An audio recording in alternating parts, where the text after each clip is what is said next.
જાણકારી આપીએ કે નવસારી જિલ્લાનો જીવાદોરી સમાન કેલિયા ડેમ 100% ભરાઈ ગયો છે। 113.45 મીટરની સપાટી ધરાવતો આ ડેમ અત્યારે ઓવરફ્લો છે। ડેમ પૂર્ણપણે ભરાઈ ગયો છે।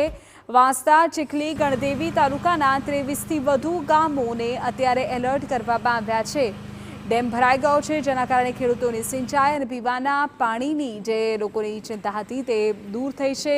ડેમ ઓવરફ્લો થતાં સ્થાનિક ધરતીપુત્રોમાં પણ ખુશીની લહેર છવાઈ ગઈ છે। નવસારી જિલ્લાની જીવાદોરી સમાન છે આ ડેમ, કેલિયા ડેમ, કે જે હવે પૂર્ણપણે ભરાઈ ગયો છે। કેલિયા ડેમમાં જે એની ફૂલ રિઝર્વરની સપાટી છે 113.40, જે પાર કરીને ઓવરફ્લો થયો છે। હાલમાં 113.50 સપાટી છે, એટલે કે 10 સેન્ટીમીટર જેટલાનું ઓવરફ્લો ડેપ્થ છે।